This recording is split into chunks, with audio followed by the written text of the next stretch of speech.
Randy Kraft es posiblemente uno de los mayores asesinos en serie de la historia de los Estados Unidos y uno de los más sádicos y depravados. Durante más de 12 años recorrió bares y carreteras del sur de California buscando jóvenes víctimas, sin despertar ninguna sospecha. Conocido como el asesino de la libreta de puntuación, Kraft registraba sus crímenes en un cuaderno con palabras y frases encriptadas que posteriormente pudieron ser vinculadas a diversos casos sin resolver. Los actos de Kraft no fueron simples asesinatos, sino sesiones prolongadas de abuso y tortura que llegaron a extremos inhumanos. Existen algunos detalles forenses tan específicos como atroces que resultaron cruciales para que los investigadores pudieran vincular todos estos crímenes con un mismo responsable. Es necesario que esta advertencia sea considerada, ya que la siguiente historia podría herir la sensibilidad de algunas personas.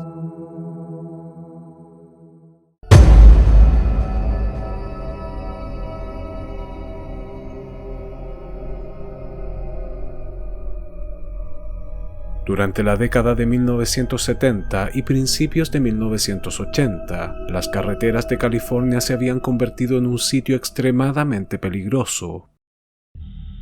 Se producían cientos de accidentes con consecuencias fatales debido a la conducción temeraria y el consumo de alcohol por parte de los automovilistas, además de la escasa iluminación, la deficiente señalización vial, el intenso tráfico de camiones, el diseño de curvas cerradas y la falta de barreras de seguridad.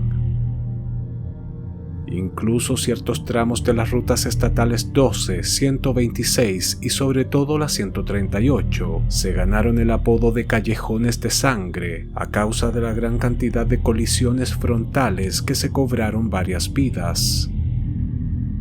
Al mismo tiempo, la espesa niebla del Valle de San Joaquín propició choques múltiples de docenas de vehículos en las interestatales 5 y 99 en más de una ocasión. Sin embargo, la policía no solo recorría las autopistas para intentar prevenir los accidentes de tráfico y multar a los conductores negligentes que excedían los límites de velocidad. Por aquel entonces, California alcanzó niveles históricos de criminalidad. Los oficiales no daban abasto ante la enorme cantidad de asesinatos reportados durante este periodo, y las extensas carreteras estatales parecían ser el sitio favorito para abandonar los cuerpos de las víctimas. Al mismo tiempo, muchas otras personas desaparecieron sin dejar rastro mientras hacían autostop en sitios apartados. No se trataba de uno, sino de varios asesinos en serie que rondaban por la zona. A mediados de 1970, los exagentes del FBI, John Douglas y Robert Ressler, se encontraban realizando las primeras entrevistas a este tipo de criminales y elaborando sus perfiles para diversos estudios sobre el comportamiento violento. Debido a esto, las autoridades y la policía no contaban con el conocimiento ni las herramientas necesarias para detectarlos a tiempo. Y si bien corrían diversos rumores sobre misteriosas desapariciones y crímenes horrendos registrados en las carreteras del sur de California, no existía una conciencia colectiva acerca del incipiente fenómeno de los asesinos en serie, ni tampoco de las estrategias que utilizan para atraer a sus víctimas. Hacer autostop después de una fiesta, marcharse con un desconocido o beber alcohol sin verificar su procedencia estaba normalizado entre los más jóvenes, quienes ignoraban el enorme riesgo que aquello implica. Dichas conductas los volvían blancos fáciles para todo tipo de depredadores. Todo comenzó el 5 de octubre de 1971, cuando el cuerpo de un hombre desnudo fue hallado al costado de la autopista Ortega, en Long Beach. La víctima sería identificada como Wayne Duquette, de 30 años.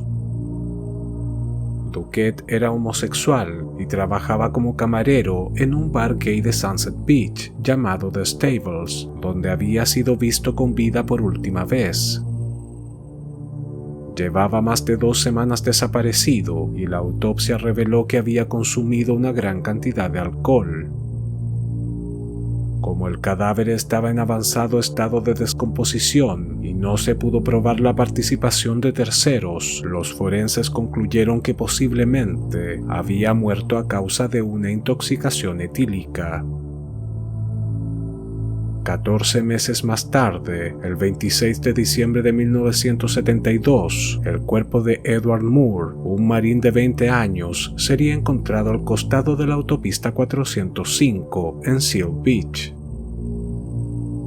Había sido golpeado en el rostro y estrangulado con un cinturón hasta la muerte, aunque también abusaron sexualmente de él. Tenía mordeduras en los genitales, los glúteos, el pecho y le introdujeron un calcetín en el recto.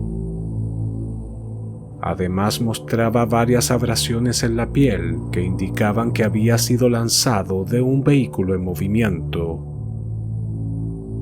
Pese a que los indicios apuntaban a un crimen de índole sexual, la policía pensó que Moore podía haberse visto involucrado en un problema de drogas, ya que solía visitar diversos locales nocturnos. Tras varias semanas de investigación, no lograron obtener resultados concluyentes. El 9 de abril de 1973, en Huntington Beach, un par de personas encontraron el cadáver de un adolescente en una zona apartada de la playa, el cual sería identificado como Kevin Clark Bailey, de 17 años. No solo había sido estrangulado y abusado sexualmente, sino que además le habían arrancado el pene y los testículos antes de morir. Se trataba de un asesinato de características grotescas, pero como no existía ninguna evidencia verdaderamente útil ni un testigo del crimen, el caso se enfrió y no se detuvo a ningún sospechoso. Solo 8 días más tarde, el cuerpo desmembrado de otro joven fue hallado en las cercanías. A pesar que se realizó una ardua investigación, resultó imposible descubrir su identidad. El 28 de julio se denunció la desaparición de Ronald Webb, de 20 años. Según el testimonio de su madre, aquel día había asistido a un bar de la ciudad, pero nunca regresó. 2 días más tarde, su cadáver desnudo sería hallado al costado de la autopista 405. El asesino lo había golpeado, sodomizado y estrangulado hasta la muerte. Tenía profundas mordeduras en el estómago y el pene, además de marcas de abrasiones en los tobillos y las muñecas. Los forenses concluyeron que había sido atado y colgado durante horas antes de morir. En la escena del crimen, sobre el asfalto, se descubrieron señales de arrastramiento, lo que parecía indicar que su cuerpo había sido arrojado de un vehículo a alta velocidad. A pesar que estos casos llamaron la atención de los investigadores, en un principio no creían que existiera un nexo entre ellos. Tampoco los medios prestaron demasiado interés. Y es que 1973 fue un año particularmente sangriento en el estado de California, debido a que otros 2 infames asesinos en serie merodeaban la región. Además de los crímenes ya mencionados, en el mes de febrero la policía detuvo a Herbert Mullin, de 25 años, un esquizofrénico delirante responsable de una ola de asesinatos que dejó un saldo de 13 víctimas fatales. Mullin justificó sus crímenes asegurando que unas voces en su cabeza le ordenaron matar a varias personas para evitar que se produjera un catastrófico terremoto. 2 meses más tarde, en abril, Edmund Kemper, de 24 años, se entregó a las autoridades y confesó un total de 8 asesinatos, incluyendo el de su propia madre.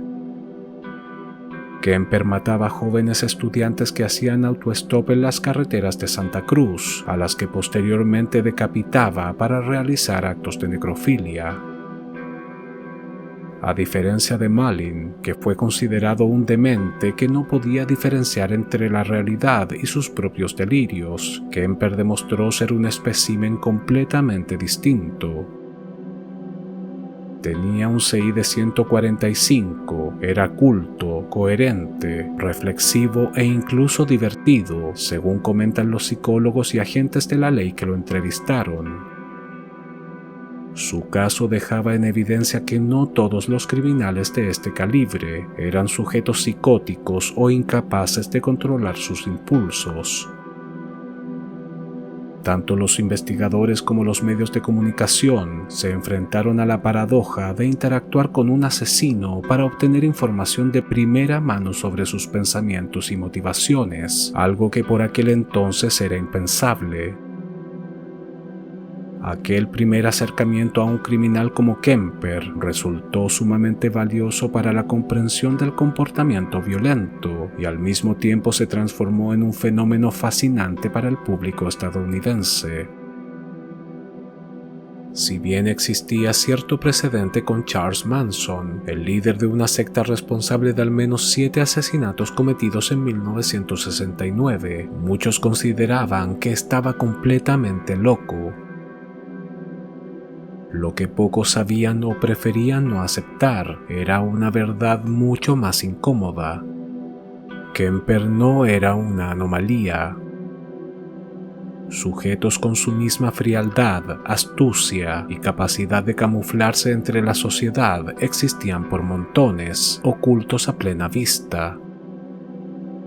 Podían ser padres de familia, vecinos serviciales o trabajadores ejemplares, y no necesariamente desadaptados, enfermos mentales o adictos con un largo prontuario policial.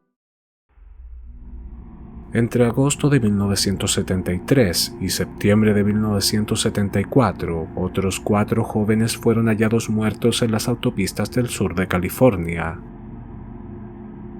Estos serían identificados como Vincent Cruz, Malcolm Little, James Reeves y Roger Dickerson. Todos eran caucásicos, mostraban altos índices de alcohol y droga en su sangre, habían sido abusados sexualmente, torturados, sodomizados, estrangulados hasta la muerte con cinturones o cuerdas y lanzados de un vehículo en movimiento, lo que delataba un modus operandi consistente. Al mismo tiempo se repetían otros patrones, como las mordeduras, la mutilación genital y la introducción de objetos por el recto, como calcetines o ramas de árbol. Algunos de ellos estaban relacionados al ambiente homosexual y solían visitar los bares gay de la ciudad, pero no en todos los casos. Aún así, la policía seguía sin conectar los crímenes y pensaban que se trataba de distintos perpetradores. La noche del sábado 29 de marzo de 1975, un grupo de jóvenes bebían cerveza despreocupadamente en un estacionamiento de Long Beach, cuando un automóvil se detuvo a pocos metros. El conductor les hizo señas para llamar su atención y 2 de los chicos se acercaron a la ventanilla, Kent May, de 15 años, y Keith Crotwell, de 19. Tras una breve charla, ambos subieron al coche y se marcharon con el desconocido. Varias horas más tarde, Kent May despertó en el mismo estacionamiento con claros signos de intoxicación. Si bien reconoció que aquel extraño les había ofrecido alcohol y drogas, no recordaba nada más. Afortunadamente, May no presentaba lesiones de gravedad, solo un par de magulladuras. Sin embargo, su amigo, Keith Crotwell, sería reportado como desaparecido por las autoridades. La desaparición de Crotwell movilizó a sus familiares y cercanos, quienes llevaron a cabo una exhaustiva búsqueda por toda la costa oeste de California. Varios de los jóvenes que estuvieron en el estacionamiento de Long Beach la noche del secuestro describieron al sospechoso como un sujeto de unos 30 años, delgado, de cabello corto y bigote. Incluso se organizaron y salieron a las calles en busca de su vehículo, un distintivo Ford Mustang plateado.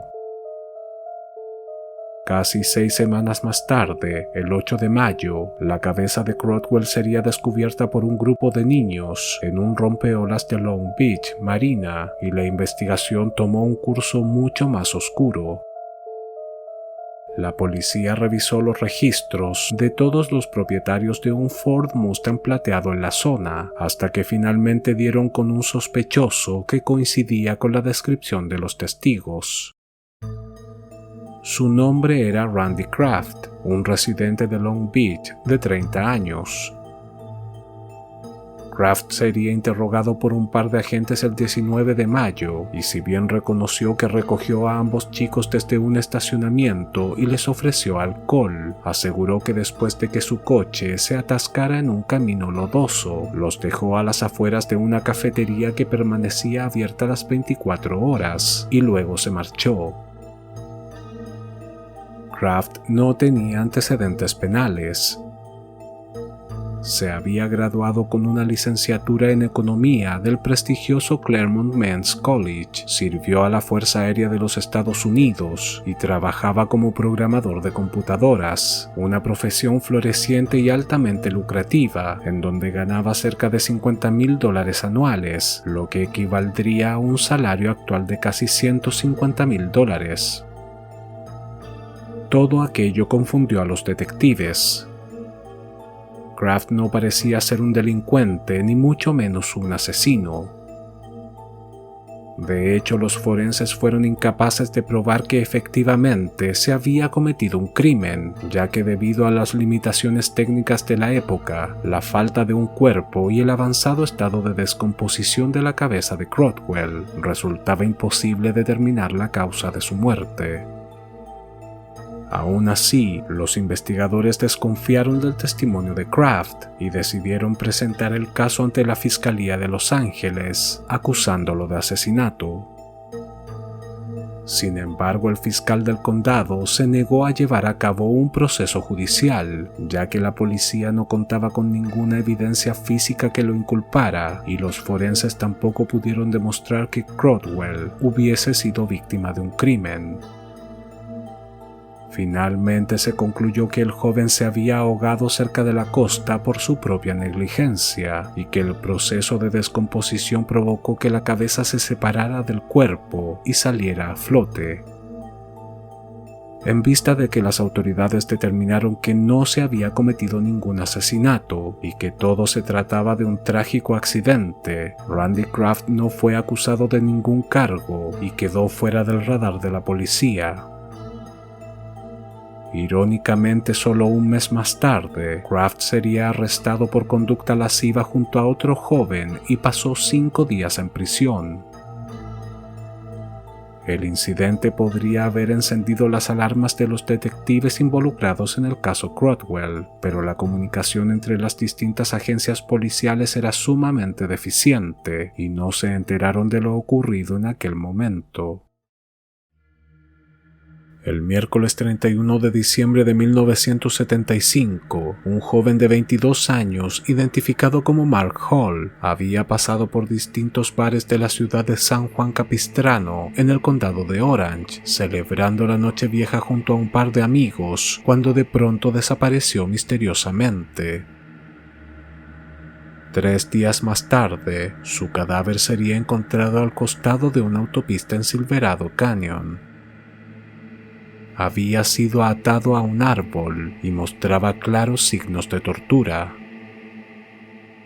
El asesino le había quemado el pecho, el pezón izquierdo, el rostro, la nariz y los ojos con un encendedor de automóvil. También le realizó varias heridas en las piernas con una botella rota, le arrancó el pene y los testículos y se los introdujo en el recto. Todos estos actos fueron cometidos mientras Hall aún estaba con vida. Dentro de la boca y la tráquea de la víctima se encontró una gran cantidad de tierra, barro y hojas secas, lo que le habría producido la muerte por asfixia. Los oficiales que presenciaron la escena quedaron consternados. Nunca habían visto algo similar. La autopsia reveló que el joven había ingerido una enorme cantidad de alcohol y Valium poco antes de su muerte, pero no se halló ninguna otra pista que ayudara a los investigadores a resolver el horrendo caso.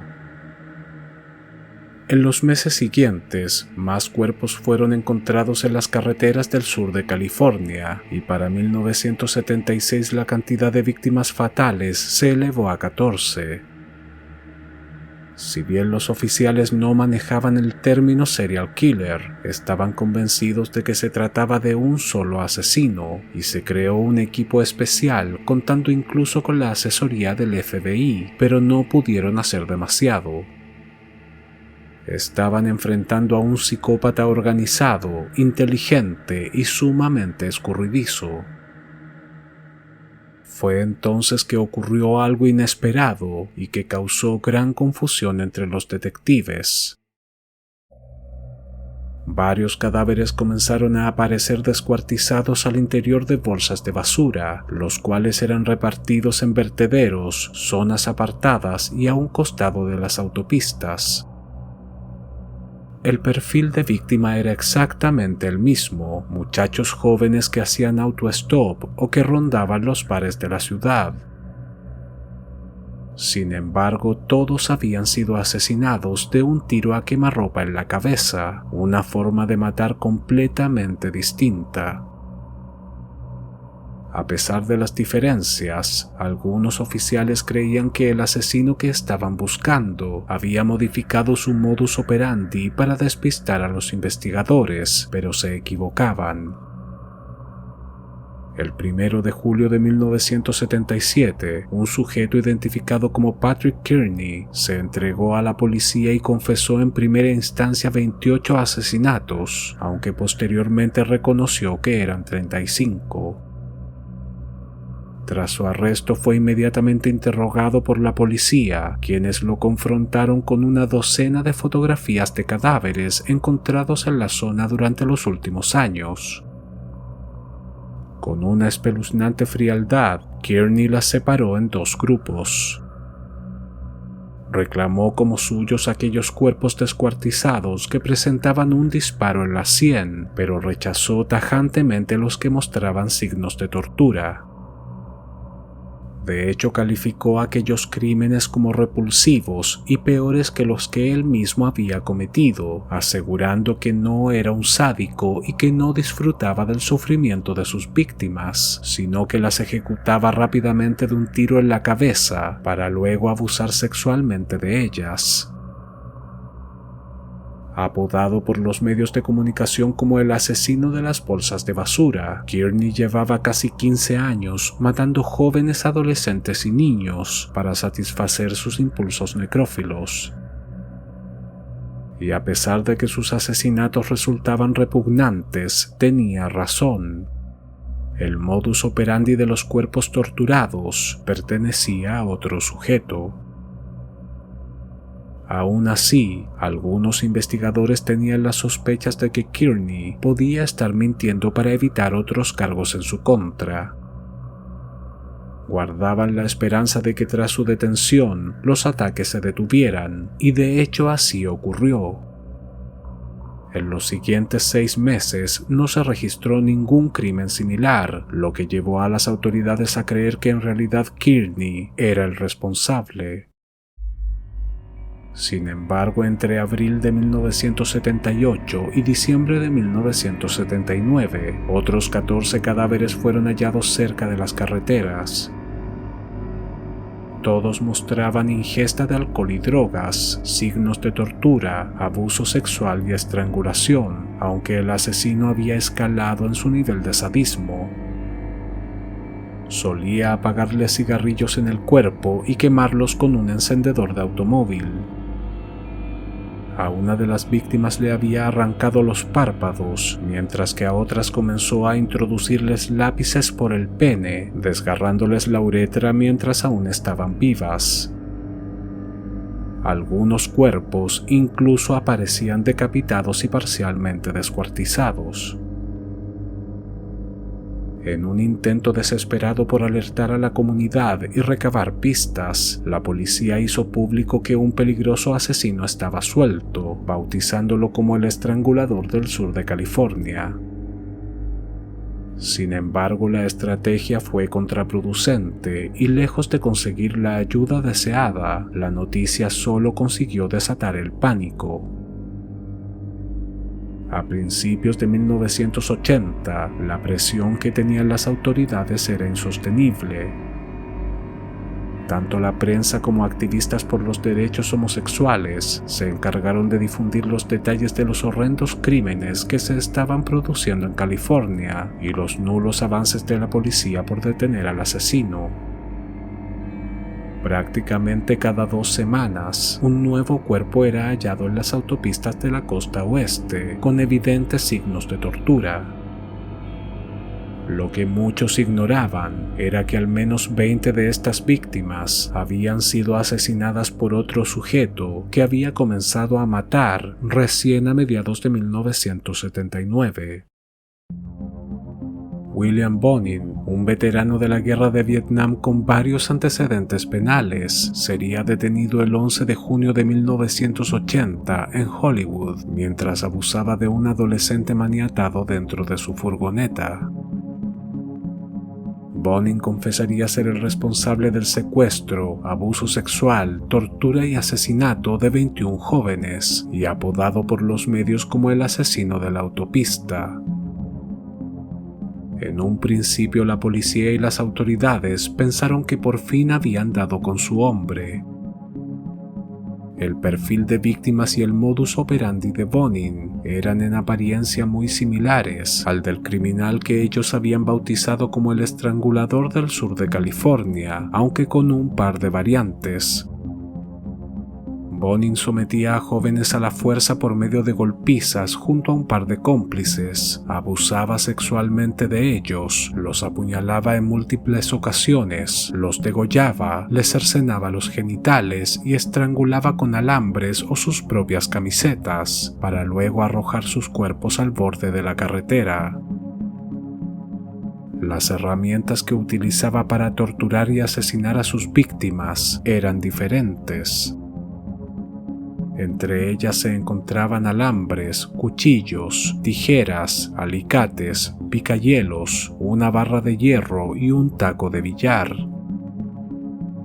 Para el público, la prensa y muchos especialistas, William Bonin tenía que ser el asesino que había causado el pánico desde principio de la década de los 70 en el sur de California. Incluso los encargados del caso pensaban exactamente lo mismo. Sin embargo, había un aspecto importante que algunos detectives no consideraron. Ninguno de los jóvenes que Bonin asesinó había sido drogado o alcoholizado. Mientras que William Bonin se perfilaba como un asesino movido por la impulsividad y la violencia desmedida, el Estrangulador del Sur de California parecía ser un sujeto más metódico, pues drogaba y alcoholizaba a sus víctimas para dejarlas completamente vulnerables antes de someterlas. Aquel modo de ejercer control los ubicaba en distintas categorías. Aunque a simple vista parecen diferencias mínimas, desde un punto de vista criminológico, estas discrepancias delatan el perfil de dos asesinos con estructuras mentales completamente opuestas, aunque igual de sádicos y brutales. No pasó demasiado tiempo antes de que quedara en evidencia que el Estrangulador del Sur de California y el Estrangulador de la autopista no eran la misma persona. La ola de crímenes comenzó de nuevo y en los 2 años siguientes la cantidad de víctimas se incrementó, dejando perplejos a los investigadores. Por aquel entonces, Estados Unidos parecía haberse convertido en un invernadero de asesinos en serie.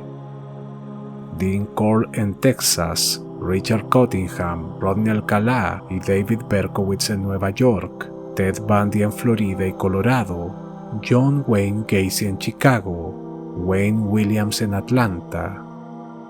Todos parecían unos verdaderos monstruos y en los noticieros no se hablaba de otra cosa. Aún así, lo de California resultaba desconcertante. Entre 1970 y 1980 se había producido una ola de crímenes sin precedentes. Entre ellos se encontraban los casos de Juan Corona, detenido en 1971 y acusado de 25 asesinatos. Herbert Mullin y Ed Kemper, detenidos en 1973. Joseph DeAngelo, más conocido como el asesino de Golden State, quien comenzó a matar en 1975 y solo sería arrestado a principios de 2018. Patrick Kearney, el asesino de las bolsas de basura, detenido en 1977. Los primos Kenneth Bianchi y Angelo Buono, apodados los estranguladores de Hillside, arrestados también en 1977.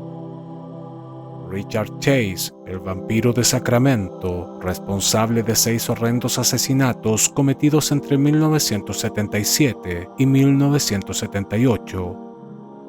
Lawrence Whitaker y Roy Norris, los infames asesinos de la caja de herramientas, arrestados en 1979.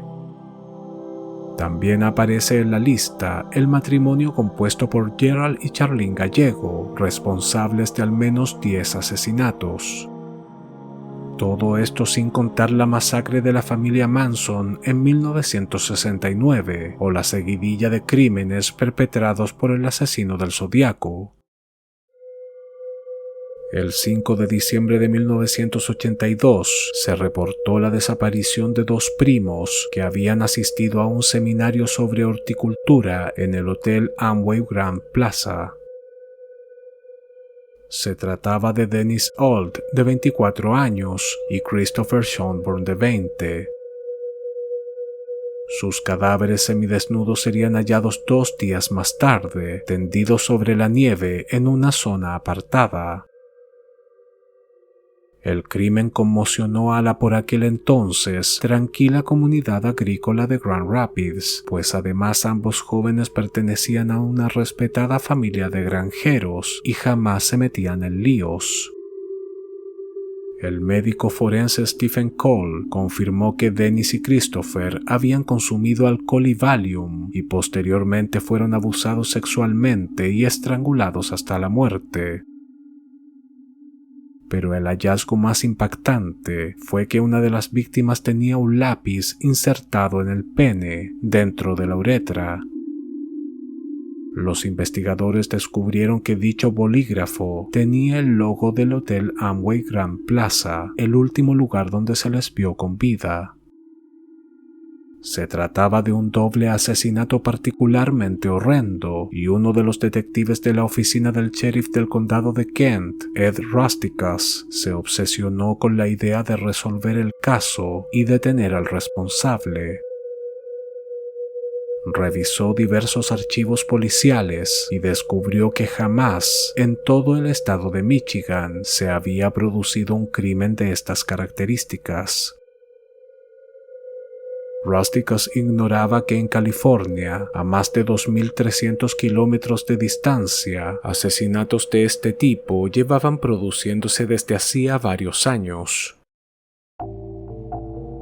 Alrededor de las 1:10 de la madrugada del sábado 14 de mayo de 1983, una patrulla de carreteras de California detuvo un Toyota Celica color marrón que se desplazaba erráticamente por la Interestatal 5, también conocida como San Francisco Freeway, en Mission Viejo.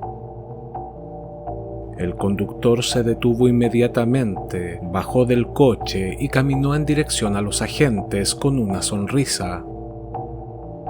No solo hablaba de forma entrecortada, sino que tenía el cierre del pantalón abierto y dejó caer accidentalmente una botella de cerveza que llevaba en la mano. El oficial Michael Sterling le realizó un par de pruebas y finalmente lo arrestó por conducir en estado de ebriedad. Su nombre era Randy Kraft, un residente de Long Beach de 38 años. El oficial Michael Howard se acercó al vehículo del sospechoso y notó que en el asiento del copiloto iba un joven vestido con uniforme de marín, aparentemente dormido. Intentó despertarlo, pero pronto notó una profunda marca de estrangulamiento en su cuello y se dio cuenta que en realidad estaba muerto. La víctima sería identificada como Terry Lee Gambrell, un infante de marina de 25 años. Gambrell llevaba una chaqueta sobre su regazo y cuando los oficiales la quitaron, descubrieron que tenía las manos atadas con un cordón, el pantalón bajado hasta las rodillas y los genitales expuestos, parcialmente mutilados. Por lo visto, el vehículo de Kraft zigzagueaba por la carretera no porque estuviera borracho, sino porque trató de cortarle el pene a la víctima mientras conducía. Al interior del coche se encontraron varias botellas de cerveza vacías, drogas, un frasco de pastillas de lorazepam y en el asiento trasero un cinturón de cuero, el cual parecía ser el arma homicida. El sospechoso sería llevado hasta una comisaría para ser interrogado, mientras que los agentes realizaron un registro completo del vehículo, encontrando varias manchas de sangre seca en la alfombra que claramente no pertenecían a Gambrell. Justo debajo del asiento del conductor se halló un sobre que contenía 47 fotografías Polaroid de distintos jóvenes en poses explícitas y siendo abusadas sexualmente por Kraft. Algunos de ellos parecían desmayados o borrachos. Otros definitivamente estaban muertos. En el maletero, los oficiales descubrieron una de las pruebas incriminatorias más perturbadoras del caso. Se trataba de una libreta con un listado escrito a mano de 61 palabras y frases que sin un contexto no parecían tener sentido y en un principio tampoco despertó demasiada curiosidad. Sin embargo, cobrarían un significado macabro a medida que la investigación avanzó. Una vez que la vivienda de Kraft fue allanada, nueva evidencia salió a la luz. Se encontraron más fotografías de jóvenes muertos y un rollo entero sin revelar. Además, se descubrió que guardaba una gran colección de cinturones, zapatos y prendas de vestir que no parecían ser de su talla, y los investigadores sospecharon de inmediato que pertenecían a las víctimas. La noticia corrió rápido entre los departamentos de policía locales y varias patrullas se acercaron a la escena. Los oficiales estaban eufóricos. Por lo visto, el estrangulador del sur de California finalmente había sido atrapado. La policía y la oficina del fiscal del condado de Orange trabajaron en conjunto para relacionar a Randy Kraft con los asesinatos que se venían produciendo en la costa oeste de California. Contaban con una cantidad de pruebas abrumadora, pero tenían que demostrar que realmente era el hombre que estaban buscando. Al repasar el primer caso de asesinato registrado en la zona, los detectives notaron algo inquietante. Wayne Duquette, el camarero homosexual que fue encontrado muerto al costado de la autopista Ortega el 5 de octubre de 1971, trabajaba en un bar gay de Sunset Beach llamado The Stables. Curiosamente, la primera entrada de la libreta de Kraft decía Stable. al comparar las 61 palabras y frases aparentemente inconexas del cuaderno de Kraft con varios de los crímenes que estaban investigando, se dieron cuenta de que se trataba de un listado cifrado que hacía referencia a sus víctimas.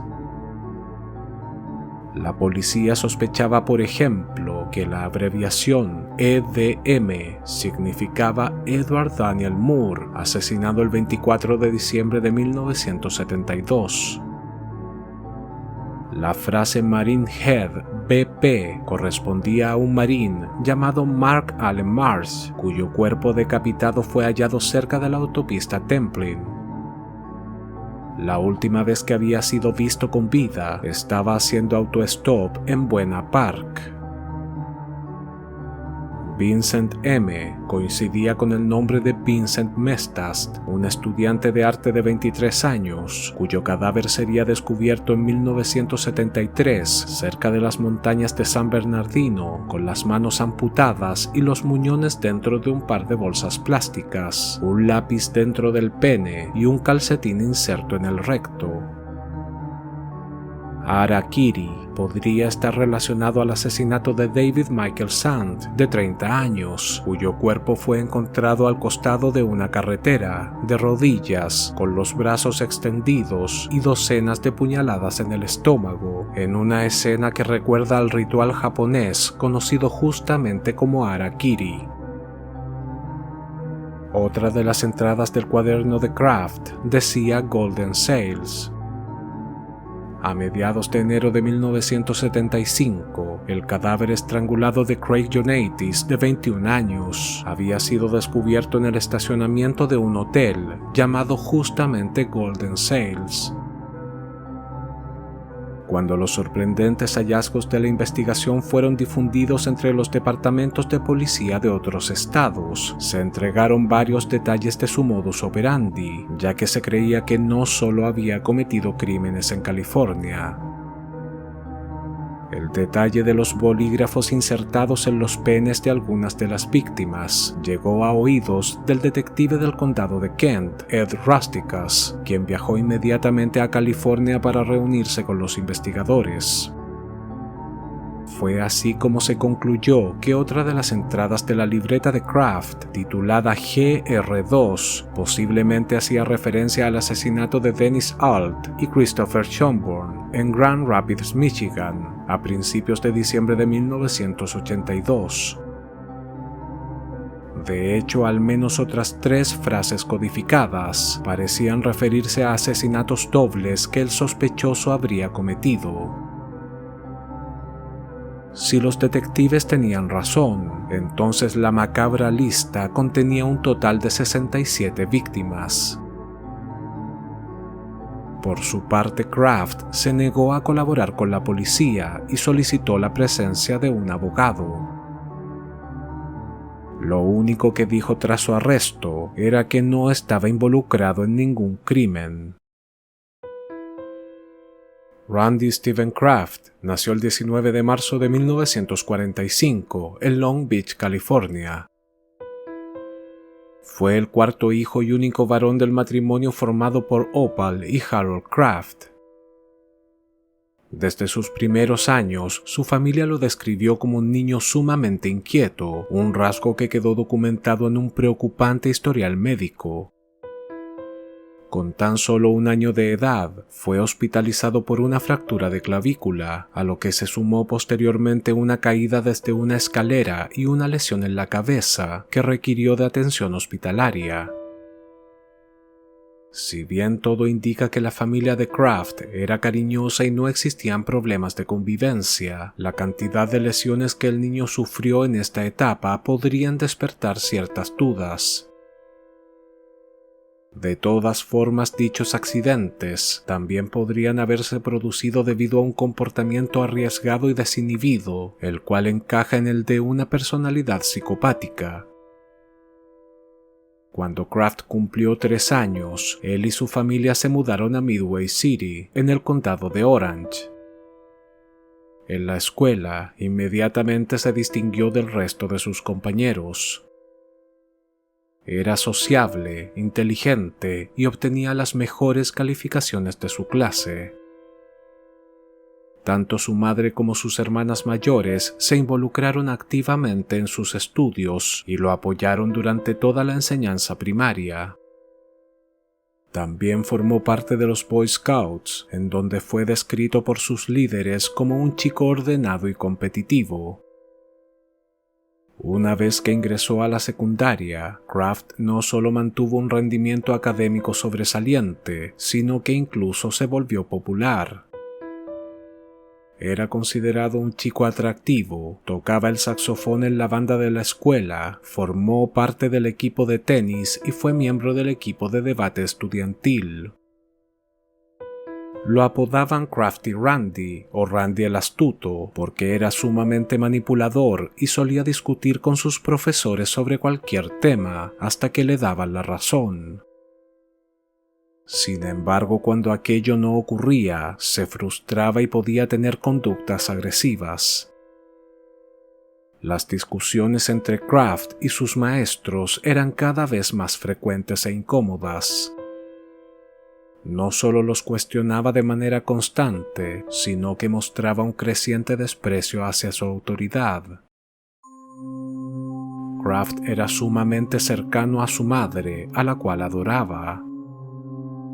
Sus hermanas también habían ayudado en su crianza y solían mimarlo como si fuera un niño pequeño. Sin embargo, la relación con su padre era fría y distante. Harold mostraba una clara preferencia por sus hijas y hasta cierto punto el chico le parecía antipático. Según la ex perfiladora del FBI, Pat Brown, los primeros rasgos psicopáticos pueden manifestarse tan temprano como a la edad de 5 años. Curiosamente, suele ser el padre quien primero percibe esta anomalía.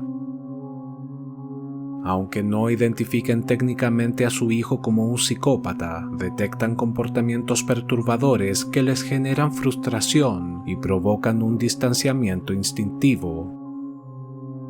En contraste, las madres y hermanas tienden a ser más condescendientes con los niños, racionalizando estas acciones como simples travesuras o conductas propias de la inmadurez infantil.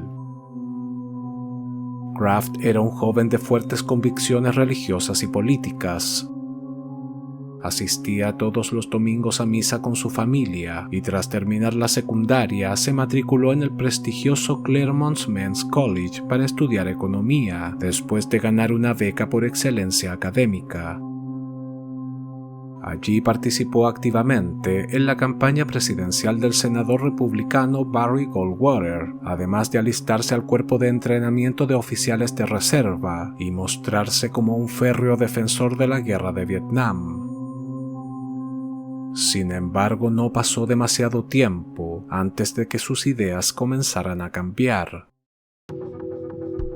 A pesar que había tenido un par de novias en la secundaria, Kraft sentía una fuerte atracción por los hombres y en 1964 tuvo su primera relación con un joven de su edad. Con la excusa de juntar dinero para sus gastos universitarios, se empleó como camarero en un bar para homosexuales llamado Garden Grove, con el único fin de acercarse a la comunidad gay. Mientras Kraft cursaba el último año de universidad, su rendimiento académico se desmoronó. Bebía a diario, experimentaba con drogas y se amanecía jugando a las cartas en diversos bares de la ciudad. También comenzó a padecer de constantes jaquecas y problemas estomacales, lo que lo llevó a automedicarse con Valium. Para aquel entonces ya había mantenido relaciones sexuales con distintos hombres. Sin embargo, en 1966 intentó seducir a un oficial de policía encubierto y fue arrestado por conducta indecente. Pasó un par de días en una celda y luego fue puesto en libertad sin enfrentar ningún cargo, ya que no contaba con antecedentes penales. Fue entonces que atravesó una profunda crisis de identidad.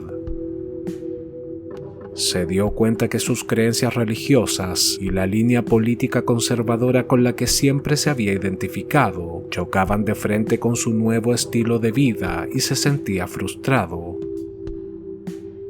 Aquella vida nocturna le pasó factura y no pudo graduarse sino hasta principios de 1968, después de repetir el ramo de econometría. 4 meses después de titularse, ingresó a la Fuerza Aérea de los Estados Unidos y fue enviado a Texas para recibir su entrenamiento básico. Posteriormente fue asignado a la Base Aérea Edwards, en el sur de California, y ascendió rápidamente al rango de aviador de primera clase y supervisor. Por lo visto, Kraft deseaba vivir su sexualidad libremente a pesar de los prejuicios de la época. Sin embargo, cuando se lo confesó a su familia, su padre sufrió un colapso nervioso y dejó de hablarle durante meses. Su madre y sus hermanas también se mostraron sorprendidas por la revelación. Ni ellas ni su entorno más cercano habían notado sus inclinaciones homosexuales, lo que deja en evidencia la capacidad de Kraft para manejar sus emociones y mantener una doble vida sin despertar sospechas. Y si bien su familia comenzó a aceptar la situación, el joven se distanció poco a poco. A mediados de 1969, cuando tenía 24 años y por motivos que se desconocen, Kraft solicitó hablar con sus superiores y les confesó su orientación sexual. A raíz de esto, y a pesar que no era un simple recluta, sino un piloto de primera clase con un título universitario y un coeficiente intelectual de 129, recibió una baja general y abandonó la Fuerza Aérea de los Estados Unidos. No se trataba de una baja honorífica o médica, sino algo vergonzoso, ya que por aquellos años la homosexualidad era tratada administrativamente dentro de las ramas militares como un trastorno de la personalidad, tachando al sujeto de no apto para cumplir con las labores dentro de la institución. A pesar que Kraft se opuso a su despido e incluso solicitó asesoría legal, no tuvo más remedio que regresar a la casa de sus padres. Poco después consiguió un trabajo como camarero en un bar local llamado The Mag. Se trataba de un empleo muy por debajo de sus capacidades, pero al mismo tiempo le permitía continuar con su vida nocturna. No solo podía beber y acceder a todo tipo de drogas, sino que aprovechaba de tener encuentros furtivos con otros jóvenes homosexuales. Sin embargo, Kraft no disfrutaba plenamente del sexo convencional. Poco antes había descubierto la escena del sexo sadomasoquista y el bondage, por el cual sintió una atracción inmediata. No pasó demasiado tiempo antes de que algunos hombres del ambiente comenzaran a hablar de él. Por lo visto solía transgredir los límites de consentimiento de sus parejas durante las prácticas sexuales y podía ser un tanto agresivo. Nadie lo denunció porque por aquel entonces la homosexualidad seguía siendo un tema tabú y altamente condenado por la sociedad estadounidense. A finales de 1969 se mudó a un apartamento en el barrio de Belmont Shore, en Long Beach, junto a un sujeto con el que mantenía una relación sentimental. A pesar de que vivían juntos, a menudo se ausentaban para visitar a sus familias y el lugar quedaba solo. Kraft parecía tener la intención de estabilizarse, sin embargo en marzo de 1970 se acercó a un adolescente en Huntington Beach y lo invitó a su casa con la promesa de pornografía, cerveza y marihuana. Al día siguiente el muchacho sería encontrado por unos transeúntes, desorientado y dando tumbos por el vecindario, y se solicitó la intervención de la policía. Joseph Fancher, de 13 años, aseguró que Kraft lo había golpeado, drogado y emborrachado hasta dejarlo inconsciente, aunque negó cualquier tipo de abuso sexual. El menor sería llevado hasta un hospital en donde le realizaron un lavado de estómago y los exámenes médicos indicaron que había bebido cerveza mezclada con pastillas, una combinación que en pocos minutos le hizo perder el sentido. Los oficiales estaban convencidos de que Kraft podía tratarse de un depredador sexual, por lo que ingresaron a su vivienda y realizaron un registro en busca de pruebas incriminatorias. Sin embargo, cometieron un grave error, pues no contaban con una orden judicial. A raíz de esto, el caso fue desestimado y Kraft nuevamente quedó con sus antecedentes limpios. Además, la víctima, Joseph Fancher, no había contado toda la verdad. Aquel hombre había abusado sexualmente de él toda la noche, pero se sintió demasiado avergonzado como para reconocerlo ante los detectives que tomaron su testimonio. Randy Kraft era un sujeto exigente consigo mismo, pues tenía delirios de grandeza. No se permitía cometer errores, y el hecho de que aquel chico se escapara de su apartamento mientras él se presentaba en su trabajo para no despertar sospechas lo había enfurecido.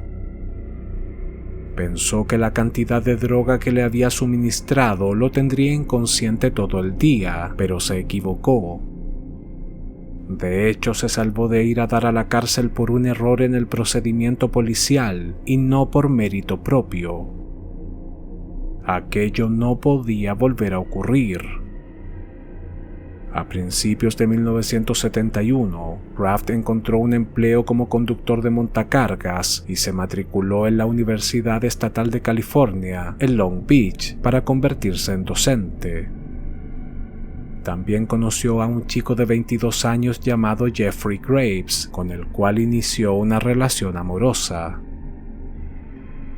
Kraft insistía en formar tríos y su nueva pareja finalmente accedió a realizar dichas prácticas, por lo que solían convencer a jóvenes en bares, discotecas o incluso a aquellos que veían por la carretera haciendo autostop para que se les unieran de vez en cuando.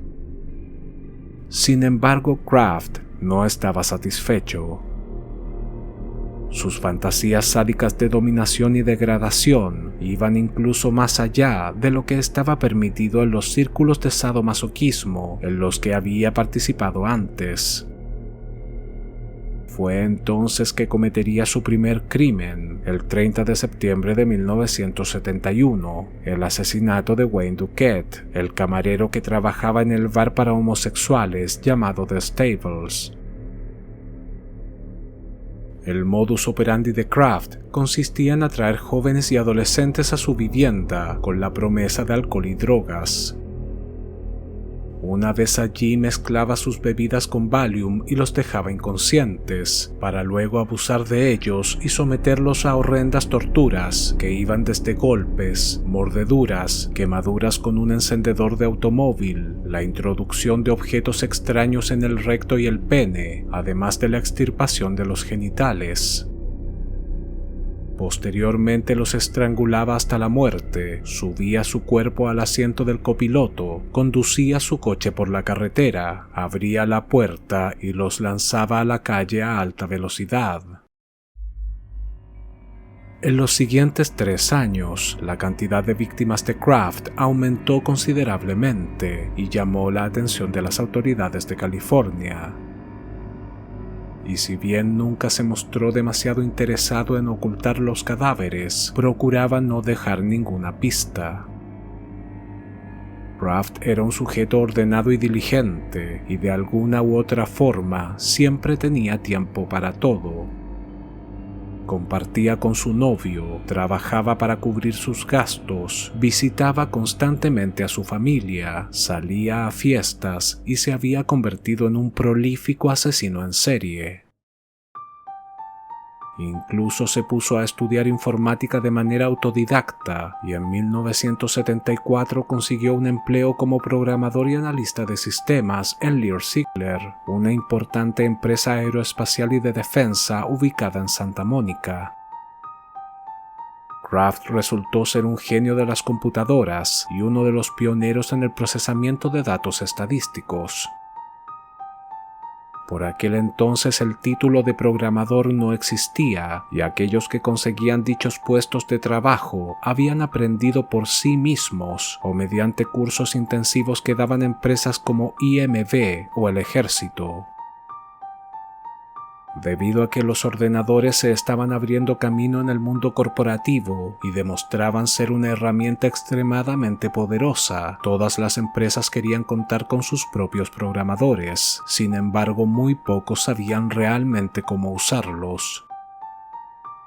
El perfil de Kraft, un economista titulado, experto en computación y análisis de datos, era sumamente cotizado.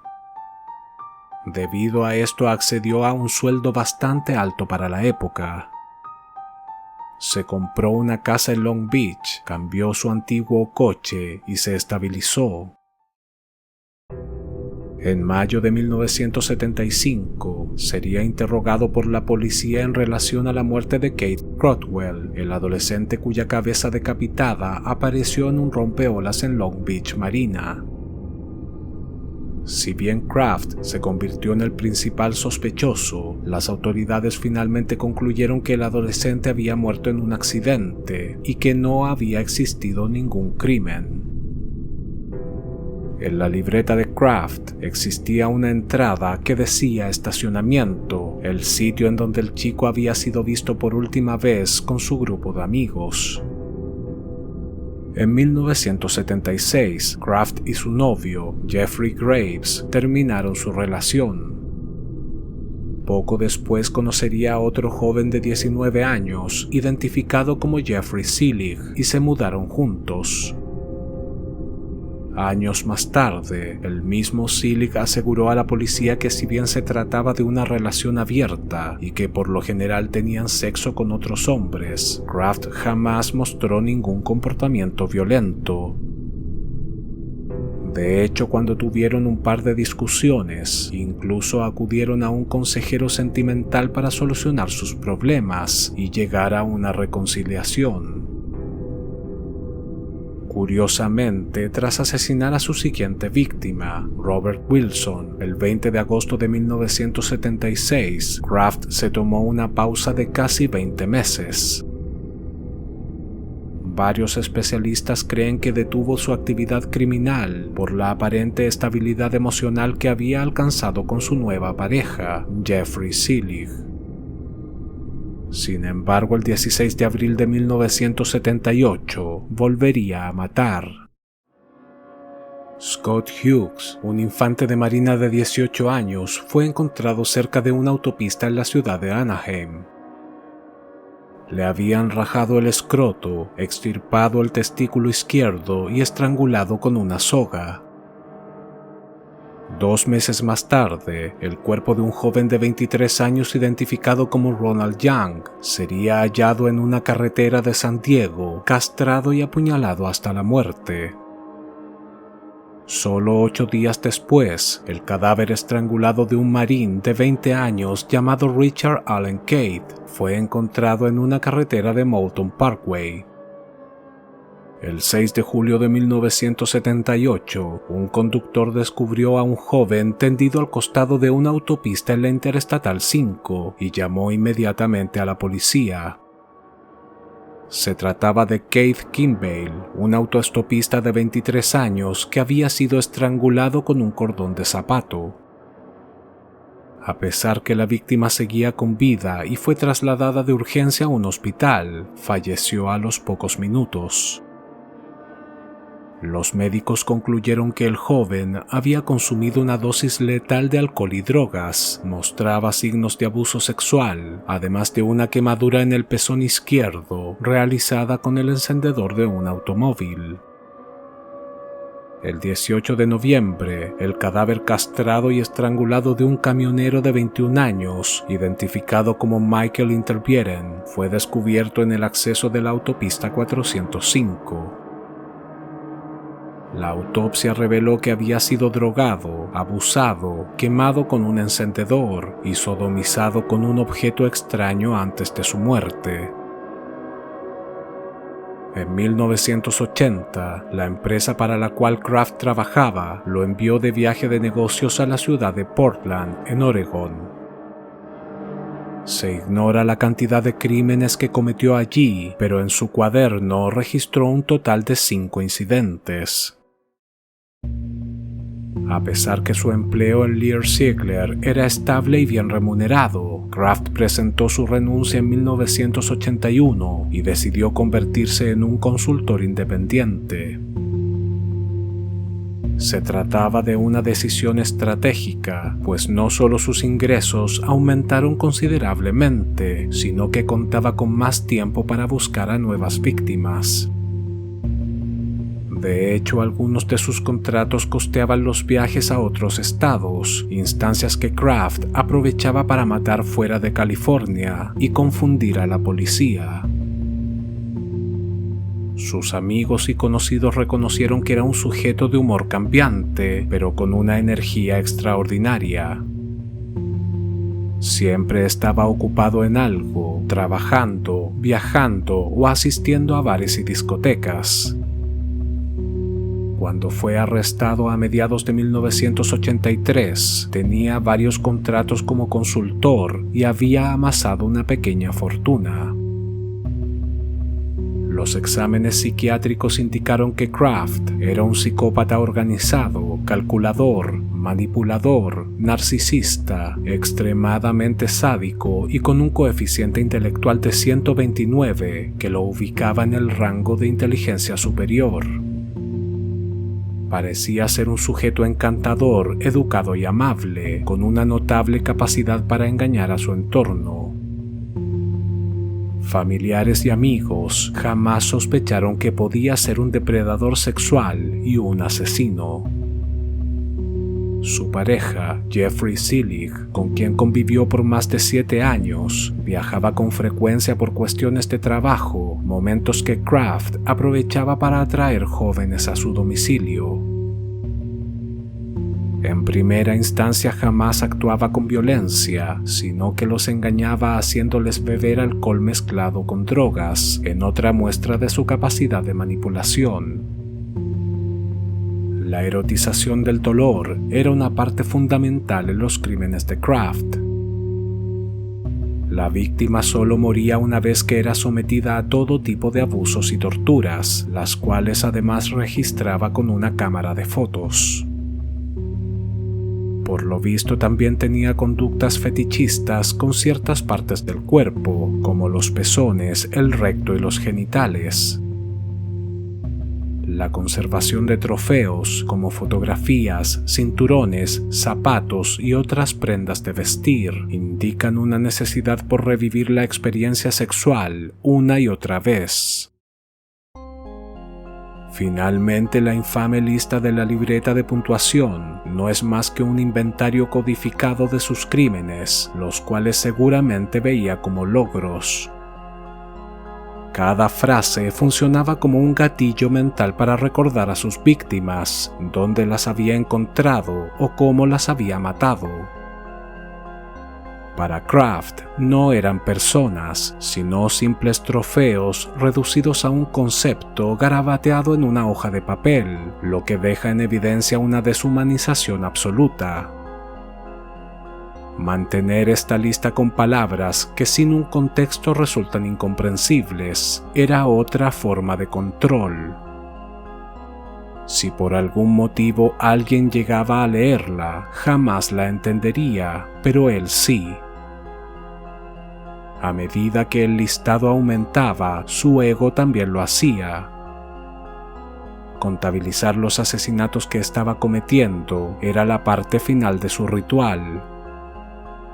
También significaba que se había salido con la suya y que podría seguir matando. A pesar de todo, demostrar la culpabilidad de Kraft con evidencia forense en los 67 crímenes registrados en su libreta resultó imposible. En un principio las autoridades estaban decididas a presentar 46 cargos por asesinato, pero la estrategia tuvo que ser modificada, ya que los casos debían ser probados más allá de toda duda razonable.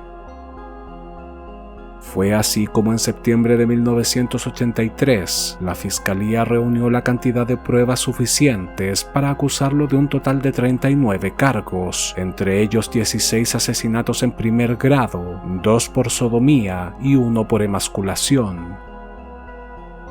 Aquello bastaba para enviarlo al corredor de la muerte. Aún así, durante las primeras audiencias, Kraft se declaró inocente de todos los cargos. El juicio comenzó recién el 26 de septiembre de 1988 en el condado de Orange. Randy Kraft demostró ser bastante hábil, presentando varios recursos burocráticos para retrasar durante 5 años el proceso. La fiscalía no solo contaba con más de 160 testigos y una abrumadora cantidad de pruebas, como las fotografías Polaroid de varias víctimas, sus ropas, accesorios y zapatos hallados en la casa de Kraft, sino además huellas dactilares, fibras, muestras de cabello, semen y sangre que lo vinculaban con los crímenes. Como si fuera poco, el acusado había sido detenido por la policía con un cadáver al interior de su propio vehículo, mientras intentaba cortarle los genitales. Por su parte, la defensa insistió en que todas estas pruebas eran circunstanciales y que posiblemente la mayor parte de los crímenes fueran obra de Patrick Kearney y William Bonin, los 2 asesinos en serie que estuvieron activos en el sur de California por aquella época. Con increíble frialdad, Kraft aseguró que el día de su detención, la madrugada del 14 de mayo de 1983, el marín Terry Gambrell se encontraba haciendo autostop en la carretera y decidió llevarlo a su destino. Según él, parecía estar borracho, balbuceaba y de pronto se quedó dormido.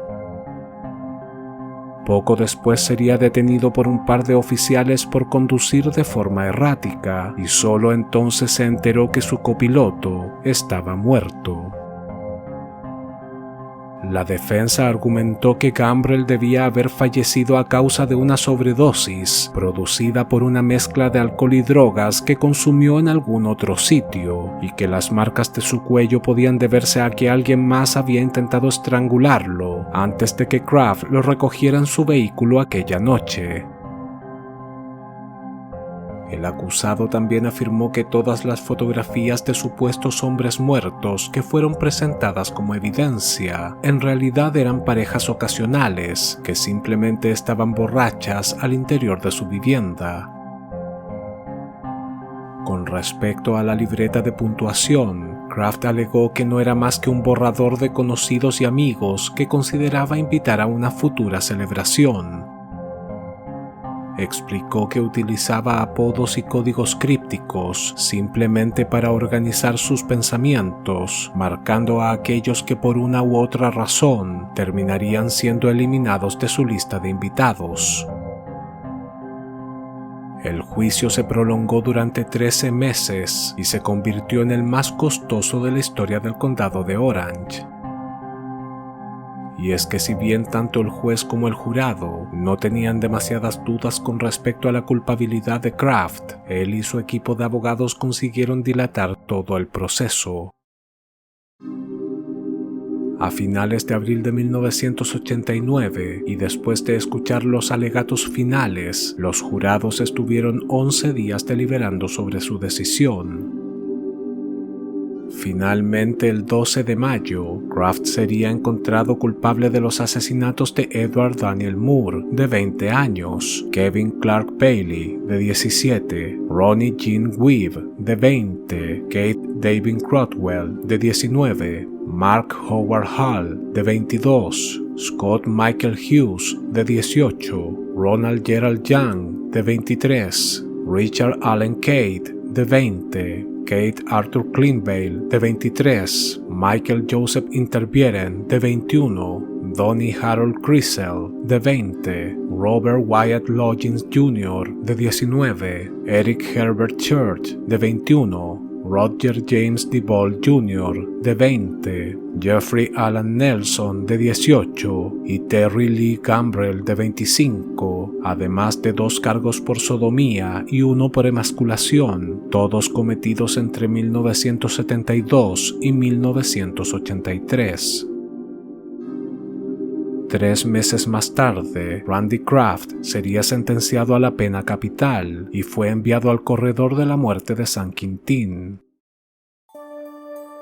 Por aquel entonces, todo lo que estuviese relacionado con asesinos en serie llamaba la atención del público estadounidense. Y si bien Kraft parecía ser uno de los más sádicos y prolíficos de todo el país, varios factores contribuyeron a que su caso no fuera tan conocido. Entre la década de 1970 y 1980, Randy Kraft, Patrick Kearney y William Bonin buscaban y mataban a sus víctimas en las carreteras del sur de California.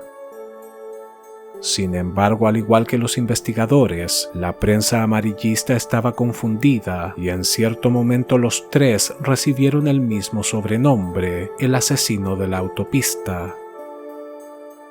A pesar que Kraft había matado a más personas, los medios de comunicación le dieron menos cobertura al caso por 3 razones principales.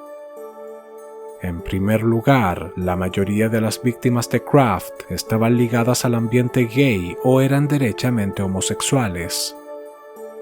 En plena crisis por contagios de SIDA a nivel mundial y sumado a los prejuicios de la época, sus muertes no despertaban demasiada empatía en el público más conservador, a diferencia, por ejemplo, de las víctimas de Ted Bundy, que eran chicas universitarias, atractivas y de clase media. En segundo lugar, si bien Kraft era un sujeto inteligente e intervino en más de una ocasión durante su juicio, no llamaba demasiado la atención. No era atractivo físicamente, no resultaba intimidante y tampoco destacaba por ser carismático. De hecho, gran parte del tiempo se la pasó sentado en el banquillo de los acusados, tomando notas y sin mirar a nadie. Incluso para los camarógrafos, aquello resultaba aburrido. Por último, el proceso judicial fue tan técnico y extenso que los medios de comunicación sencillamente se cansaron de cubrirlo. La ejecución de Bundy en enero de 1989 o la condena a la pena de muerte de Richard Ramírez en octubre de ese mismo año atrajo más la atención del público norteamericano que la conclusión del juicio contra Randy Kraft. También se ha mencionado que Kraft es un sujeto sumamente conflictivo y ha interpuesto demandas millonarias a aquellos que se han referido a él como un asesino en serie, como en el caso del periodista Dennis McDougall, quien en 1991 publicó un libro llamado Angel of Darkness, en donde relata sus crímenes. 2 años más tarde, Kraft lo demandó por injurias y exigió una suma de $62 millones a modo de indemnización. Si bien los tribunales desestimaron las quejas de Kraft, estas acciones legales obligaron a McDougall a gastar considerables sumas de dinero en abogados, un proceso costoso y también agotador. A principios del año 2000, McDougall publicaría un artículo en el que aseguraba haber conocido a un antiguo amigo de Kraft, identificado como Bob Jackson. Este le habría confesado que ayudó a Kraft a matar a otros 2 sujetos en Wyoming y Colorado a mediados de los 70. Además, aseguraba que Kraft era el responsable de más de 100 asesinatos y que en la libreta de puntuación solo anotaba los que consideraba memorables. El mismo McDougall se acercó a la policía para presentar la evidencia, pero las autoridades cuestionaron la salud mental de Jackson y cerraron esta nueva línea de investigación. Sin embargo, aquella noticia reavivó las sospechas de varios detectives de la época, que pensaban que Kraft no había actuado solo. Jeffrey Graves, la expareja de Kraft, que tuvo entre 1971 y 1976, siempre estuvo en el ojo de la policía. A pesar que no se le pudo vincular con ningún delito y contaba con diferentes coartadas, iba a ser interrogado, pero falleció de SIDA el 27 de julio de 1987. La evidencia forense en algunas de las escenas de los crímenes, como en el caso de John Leras, cuyo cuerpo fue encontrado en una playa de Sunset Beach en 1975, indicaba que podían haber participado una o dos personas, debido a la cantidad de pisadas en la arena y las marcas de arrastramiento del cadáver. Subir un cuerpo inerte a un vehículo y luego arrojarlo a la carretera mientras iba conduciendo a más de 80 kilómetros por hora tampoco parecía ser una tarea sencilla. De hecho, algunas de las fotografías de los cadáveres encontradas en posesión de Kraft no eran Polaroid y habían sido reveladas en un estudio. Era evidente que alguien más las debía haber visto, ya que Kraft no sabía nada de fotografía ni contaba con un cuarto oscuro o equipo para trabajarlas. Incluso se afirmó que la fiscalía acusó a Kraft solo de 16 asesinatos de los 46 probados por la policía, porque los otros casos contenían pruebas que indicaban la participación de un cómplice, lo que podría haber perjudicado todo el proceso. El mismo Kraft podría haber afirmado que actuó bajo amenaza y que el otro sujeto era el instigador de los crímenes. A día de hoy, Randy Kraft tiene 80 años y se encuentra en la institución para hombres de California a la espera de su ejecución. Sin embargo, pasó gran parte de su encarcelamiento en San Quintín, en donde compartió celda con otros infames asesinos en serie. Según el libro de Dennis McDougall, Angel of Darkness, Kraft no se mezclaba con el resto de los reclusos. Había formado una especie de grupo con altas capacidades intelectuales dentro del corredor de la muerte, alejándose de pandilleros, asesinos comunes o delirantes. Entre ellos se encontraban Douglas Clark, el decapitador de Sunset Strip, y Lawrence Whitaker, uno de los asesinos de la caja de herramientas, con quienes podía pasar horas conversando y jugando a las cartas, mientras se burlaban de los otros presos. Whitaker se convertiría en su mejor amigo. En un artículo de Los Angeles Times, publicado a mediados de los años 90, se dio a conocer la feroz rivalidad que existía entre Randy Kraft y William Bonin en el corredor de la muerte. Bonin aseguraba que Kraft era un arrogante que miraba a todos por encima del hombro. A su vez, Kraft insinuaba que Bonin era un sujeto ordinario y vulgar, que cometió crímenes carentes de todo refinamiento y sofisticación. Generalmente, la cultura popular romantiza a figuras como Ted Bundy o Richard Ramírez, presentándolos como genios del mal o íconos oscuros, pero Randy Kraft rompe con ese molde. No era un seductor mediático, ni un asesino que cometía sus crímenes en nombre de Satanás, sino un programador de computadoras que pagaba sus impuestos, un hombre cuya máscara de normalidad era tan perfecta que resultaba invisible y al mismo tiempo un asesino mucho más eficiente. Es en este punto donde la banalidad del mal resulta alarmante. Kraft lleva más de 4 décadas encerrado en el corredor de la muerte y jamás ha confesado sus crímenes. Tampoco ha expresado sentimientos de culpa, ni mucho menos remordimientos. Insiste en que es inocente y víctima de una conspiración policial.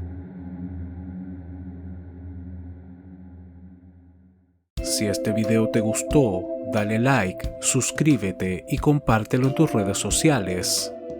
Esto me ayudaría mucho para seguir subiendo este tipo de contenido. Recuerda activar la campanita para recibir un mensaje cada vez que suba un nuevo video. En la descripción podrás encontrar los enlaces para comprar mis libros Monstruos Humanos 1 y 2, en donde ahondo en el tema de los asesinos seriales, y también mi cómic Freak Show, 5 historias de circo. Te invito a visitar mi otro canal, La Crónica Inquietante, un espacio orientado al misterio, personajes extraños, sucesos impactantes de la historia y otras curiosidades. El link está en la descripción. Mi nombre es Álvaro y este es el canal del crimen